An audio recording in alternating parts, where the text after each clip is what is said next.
Good morning students. आप सभी का मेरे यूट्यूब चैनल किरण नारायण एजुकेशन सेंटर पे बहुत बहुत स्वागत है।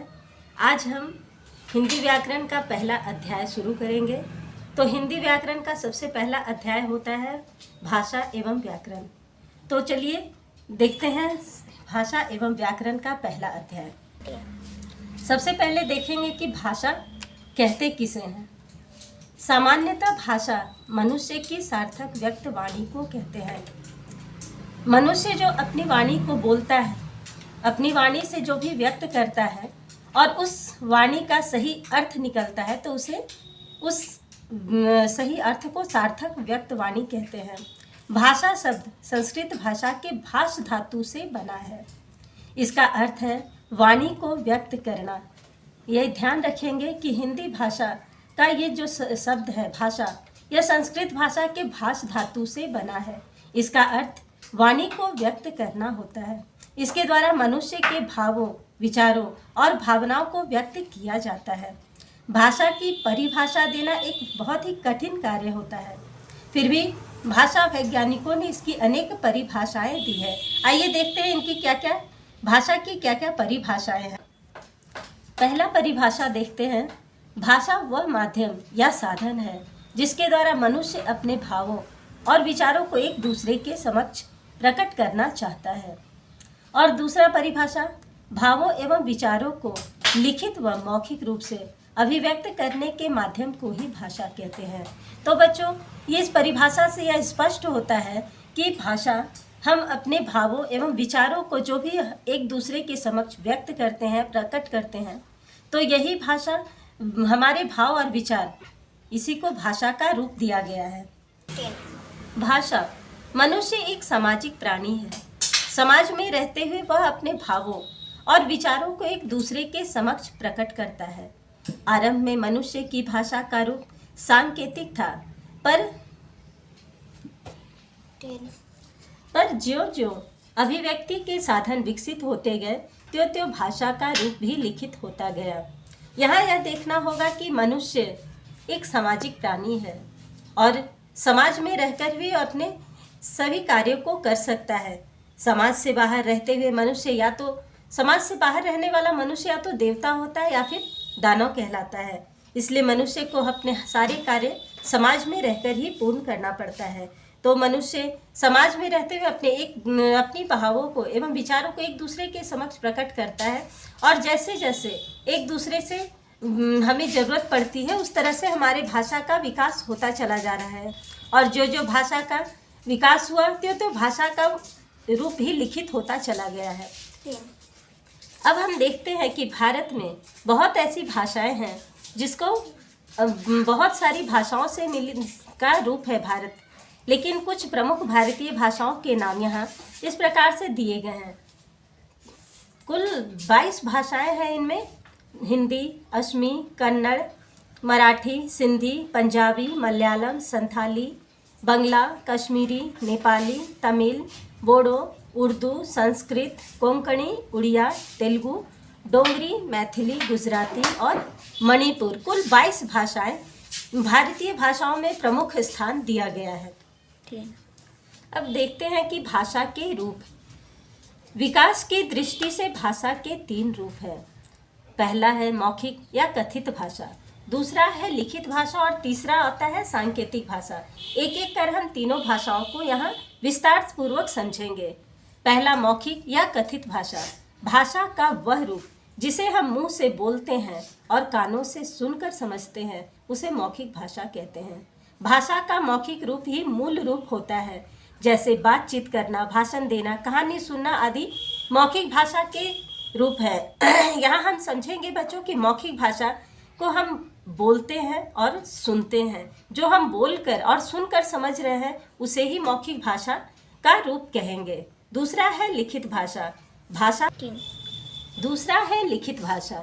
भाषा का वह रूप जिसे लिखकर प्रकट किया जाए और पढ़कर समझा जाए, उसे लिखित भाषा कहते हैं। लिखित भाषा को स्थायी रूप है जिससे हम भावों और विचारों को आने वाली पीढ़ियों के लिए संजो कर रखते हैं। लिखित भाषा का उदाहरण कहानी, उपन्यास, नाटक, समाचार पत्र आदि होते हैं। लिखित भाषा के अंतर्गत हम देखेंगे बच्चों कि जितने भी जो भी हम बोलते हैं, जब उसी को हम लिखित रूप में उतारते हैं, कागज़ कलम पे लिखते हैं, तो उसे लिखित भाषा कहते हैं। इसका मुख्य उदाहरण कहानी, उपन्यास, नाटक, समाचार पत्र आदि होते हैं। सांकेतिक भाषा, जब हम अपने भावों और विचारों को संकेतों के द्वारा प्रकट करते हैं तो वह सांकेतिक भाषा कहलाती है। जैसे चौराहे पर खड़ा ट्रैफिक पुलिस संकेत के द्वारा यातायात नियंत्रित करता है। सांकेतिक भाषा के अंतर्गत जब हम संकेत के रूप में किसी से अपनी बात को, अपने विचारों को रखते हैं, इशारों में बातें करते हैं, तो वो सांकेतिक भाषा होता है। इसका मुख्य उदाहरण ट्रैफिक पुलिस बहुत अच्छा ही इसका एक उदाहरण होता है। अब है भारत की राजभाषा। भारत की राजभाषा, भारत की भाषाओं में हिंदी ही एकमात्र ऐसी भाषा है जिसका प्रयोग किसी न किसी रूप में किया जाता है। इसलिए भारत की संविधान सभा ने 14 सितंबर 1949 को हिंदी को स्वतंत्र भारत के राजभाषा घोषित किया। इसलिए 14 सितंबर को प्रतिवर्ष पूरे भारत में हिंदी दिवस के रूप में मनाया जाता है। भारतीय संविधान में हिंदी भाषा के अलावा 21 अन्य भाषाएं भी शामिल की गई हैं।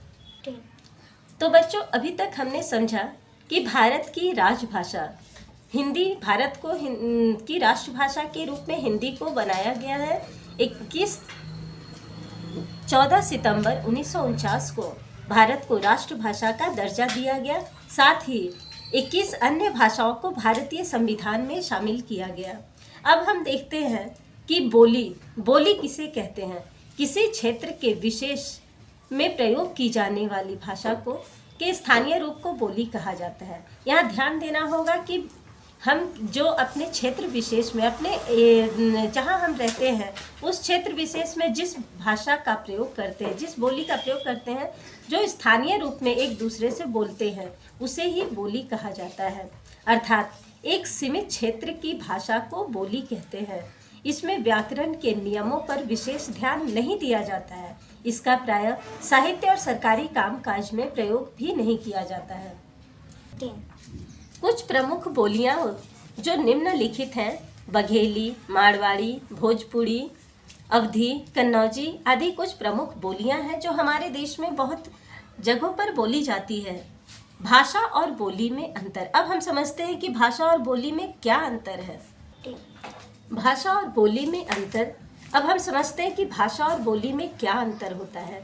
भाषा और बोली में जो अंतर है उसे हम एक एक कर समझेंगे। सबसे पहला अंतर है कि भाषा का क्षेत्र व्यापक होता है जबकि बोली का क्षेत्र सीमित होता है।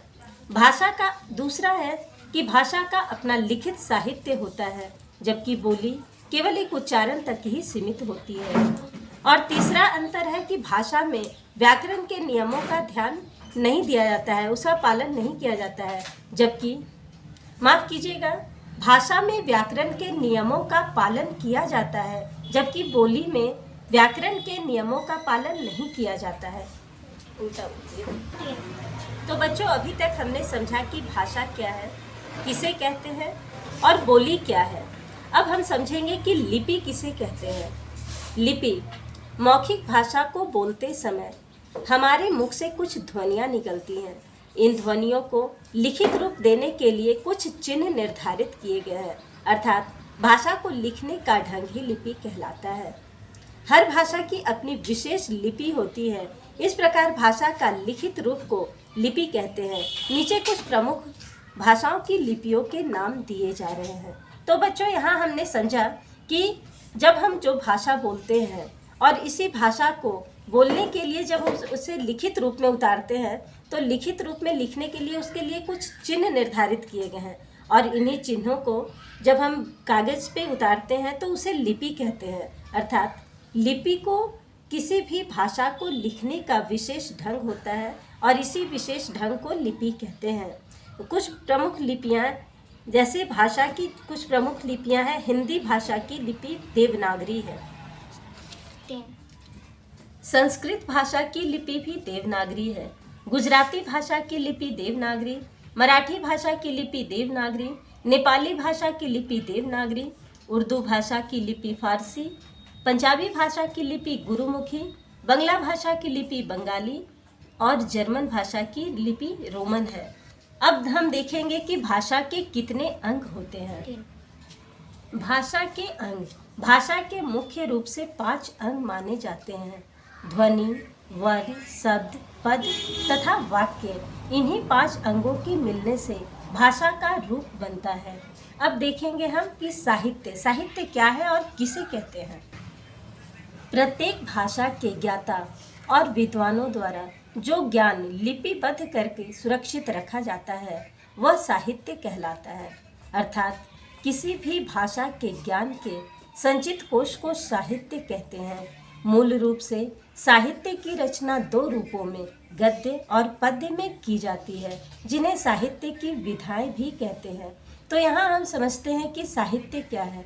कोई भी विद्वान, चाहे वो किसी भी भाषा के हों, जब वो अपनी लेखनी को लिपिबद्ध करते हैं और उसे आने वाली पीढ़ियों के लिए सुरक्षित करते हैं, तो उसमें जो ज्ञान की संचार भरा जाता है, ज्ञान कोश भरा जाता है, उसे ही साहित्य कहते हैं। साहित्य 2 प्रकार के होते हैं, गद्य और पद्य। गद्य भाग जो होता है वो कहानी का भाग होता है और पद्य भाग होता है वो कविता का भाग होता है। अब हम देखेंगे गद्य और पद्य। पहले देखेंगे गद्य। अपने मन के भावों को प्रकट करने के लिए जो भाव साधारण रूप में लिखा जाता है और जिसे आसानी से समझा जा सकता है उसे गद्य कहते हैं।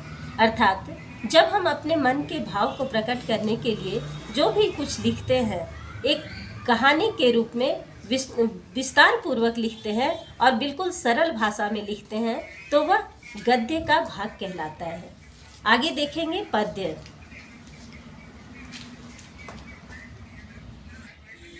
पद्य अपने मन के भाव प्रकट करने, अपने मन के भाव को प्रकट करने के लिए जो भाव काव्य के रूप में लिखे जाते हैं वे पद्य कहलाते हैं। यहाँ ध्यान देना होगा कि पद्य की भाषा थोड़ा क्लिष्ट होता है, थोड़ा समझने में दिक्कत होता है। ये बहुत ही विशेष रूप से लिखा जाता है। अब हम आगे देखेंगे व्याकरण। संसार के प्रत्येक भाषा को लिखने के लिए कुछ नियमों की आवश्यकता होती है। नियमों के द्वारा ही भाषा को शुद्ध रूप में प्रयोग कर सकते हैं। भाषा व्याकरण के माध्यम से ही भाषा के नियमों का ज्ञान होता है। व्याकरण शब्द वी प्लस आ प्लस करण से मिलकर बना होता है। वी का अर्थ है विशेष रूप से, प्लस आ का अर्थ है पूर्ण रूप से, प्लस करण का अर्थ है व्याख्या या व्यवस्थित करना। इस प्रकार व्याकरण उस शास्त्र को कहते हैं जो किसी भी भाषा को शुद्ध रूप में बोलना, पढ़ना और समझाना सिखाता है। व्याकरण से ही भाषा में शुद्धता आती है। इसी से भाषा में अनुशासन का भाव जन्म लेता है। व्याकरण भाषा के स्वरूप को संवारता है। एक बात विशेष रूप से ध्यान रखना है कि सभी भाषाओं का व्याकरण अलग अलग होता है। अब हम देखेंगे व्याकरण की परिभाषा। व्याकरण किसे कहते हैं, व्याकरण की परिभाषा क्या है। व्याकरण की परिभाषा। व्याकरण वह शास्त्र है जिसके द्वारा किसी भी भाषा को शुद्ध बोलना, पढ़ना और लिखने का ज्ञान होता है। अब देखेंगे कि व्याकरण के कितने अंग होते हैं। भाषा के शुद्ध रूप को सीखने के लिए व्याकरण में 3 अंग या 3 विभाग माने गए हैं। पहला है वर्ण विचार, दूसरा है शब्द विचार और तीसरा है वाक्य विचार। तो बच्चों, अभी तक हमने व्याकरण के अंग को समझा है कि व्याकरण के 3 अंग होते हैं। अब हम इन तीनों अंगों पर एक एक करके नजर डालेंगे। सबसे पहले देखेंगे वर्ण विचार।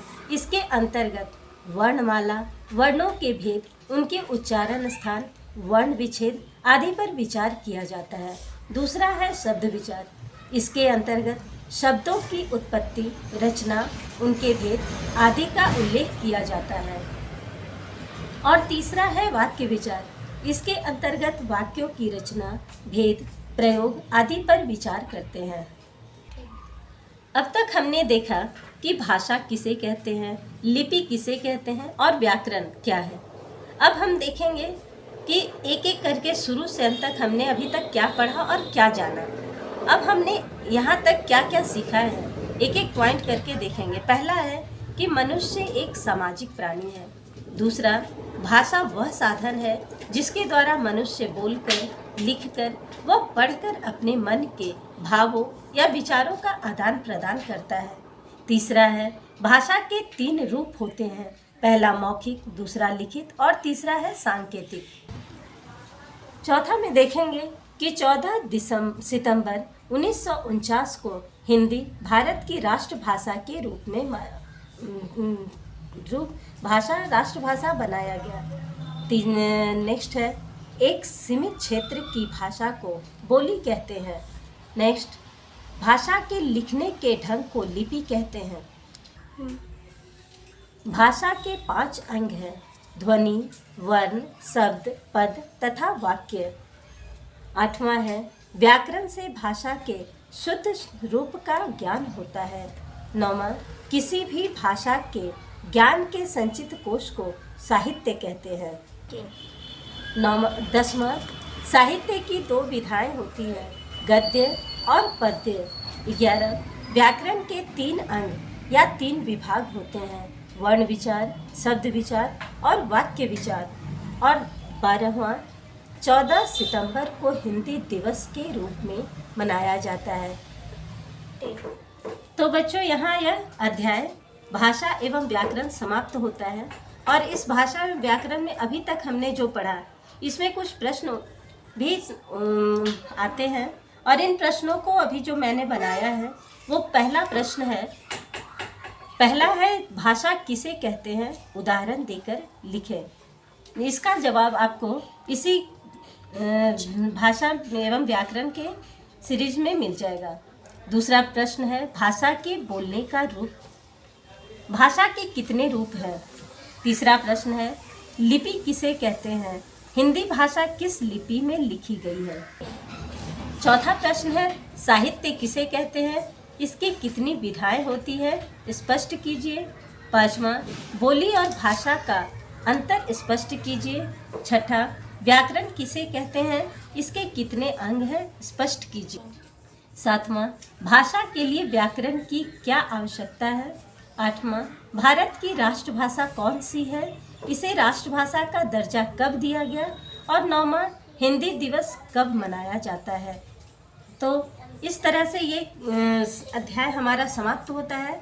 बच्चों, यदि ये वीडियो आपको अच्छा लगा तो इसे लाइक करें, सब्सक्राइब करें और अपने दोस्तों के बीच शेयर करें और ज़्यादा से ज़्यादा इस वीडियो को देखकर अपना ज्ञान बढ़ाएं और हमें प्रोत्साहित करें। धन्यवाद।